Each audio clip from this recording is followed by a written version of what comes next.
윤 대통령 취임 직후에 윤핵관 중에 윤핵관이었던 이 인물 예고대로 여의도로 복귀를 했습니다.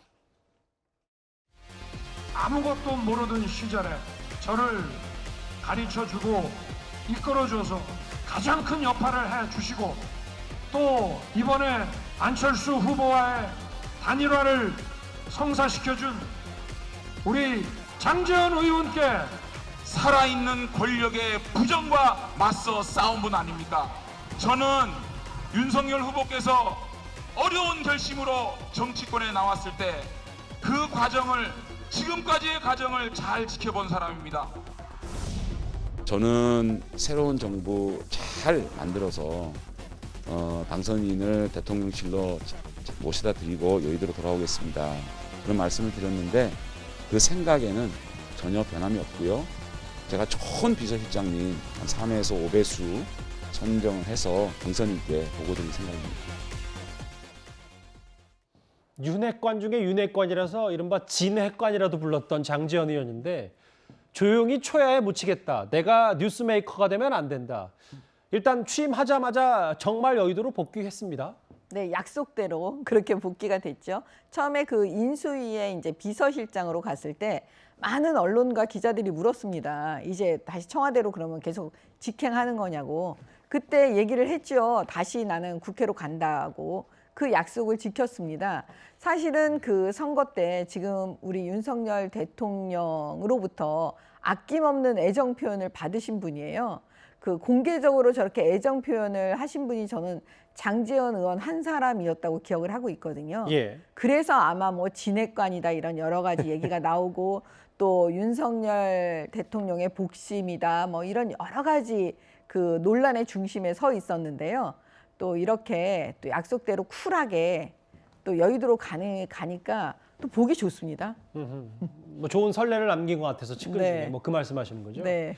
뭐 일부에서는 보면 정무특보 얘기도 나오고 국회 하반기 법사위원장 물론 뭐 지금 민주당과 줄다리기를 하고 있습니다만 법사위원장 얘기도 장제원 의원 조심스럽게 나오는데 근데 그 장혜차 평론가님 한 번 쓴 사람은 계속 쓴다는 윤석열 스타일, 윤석열 대통령의 스타일이라면 조금이라도 용산 시대에 윤석열 정부의 위기가 찾아오면 어김없이 장제원 실장, 장제원 의원이 복귀할 수도 있다. 이런 분석도 있는데 어떻게 생각을 하십니까? 사실 대통령은 외로운 자리라고 많이들 평가를 하는데 정말 믿고 속내를 털어놓을 수 있는 잡무는 그리 많지 않을 겁니다. 그런 점에서 장제원 전 비서실장 자리를 대체할 만한 이 정치권의 인물들이 많지 않을 것 같고요. 그리고 선거에서 기여한 측근들, 저는 공신이라고 해서 뭔가 이 자리를 나눠 먹는다 이런 개념으로 바라볼 게 아니라 앞으로 5년 동안 이 정부를 성공시킬 책임을 나눠지는 동지이자 파트너인 것이거든요.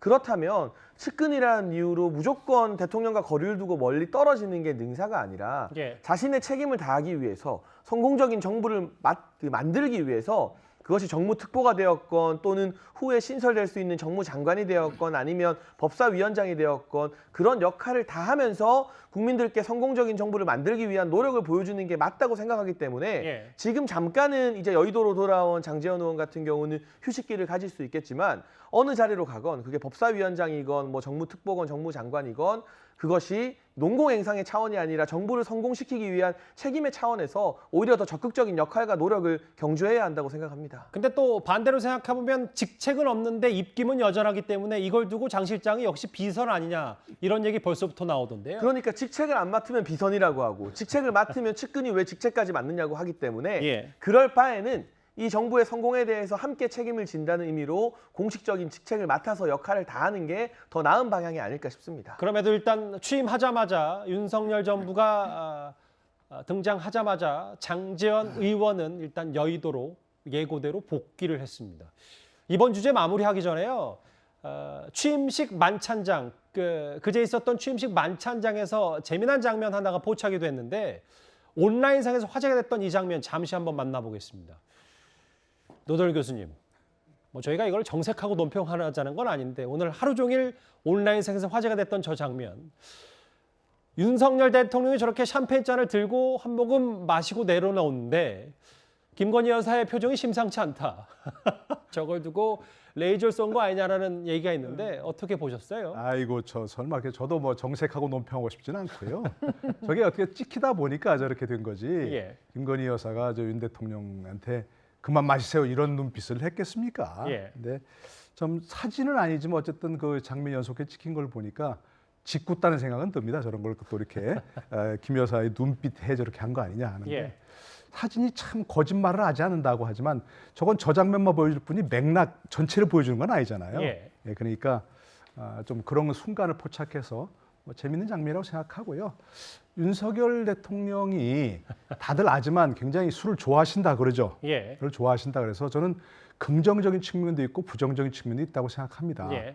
긍정적인 측면은 늘 얘기하셨다시피 혼자만 저녁하지 마시고 아하. 저녁 시간에 늘 여야들 의원들 좀 불러서 전 제일 첫 번째 그 박홍근 원내대표하고 권성동 원내대표랑 원내대표단을 좀 초대해서 예. 식사하시면서 함께 이렇게 술잔도 기울이면서 그럴 때 어린이가 좀 부드러워지겠잖아요. 분위기가 도와달라 이렇게 얘기도 하시고 예. 그러나 지금 제 그동안 얘기된 것처럼 또 술 너무 좋아하시면 국정 수행에 지장이 있으니까 이렇게 김건희 여사의 눈빛을 좀 자제하시라 이런 눈빛으로 해석을 하시고 자제도 하시면 참 좋을 것 같아서 생각이 듭니다. 여기 계신 나머지 세 분도 뭐 웃음을 띠시는 거 보니까 한마디씩 하시고 싶은 게 있을 것 같은데 혹시 뭐 누구 말씀하실 분 있습니까? 제가 볼 때는 저게 그만 마시라라는 그런 레이저 눈빛은 아닌 것 같아요. 지금 볼 때 그냥 자연스럽게 이렇게 하다 보니까 시선이 간 게 아닌가. 저는 그렇게 보여지는데요. 알겠습니다. 뭐 의무부여할 건 아니었는데 네. 오늘 온라인상에서 꽤 오후 내내 화제가 됐던 장면 저희가 한번 긴급해 한번 장면 짚어봤습니다. 노동현 교수 말씀처럼 혼밥하지 않겠다는 약속 윤 대통령이 잘 지켜줬으면 좋겠습니다.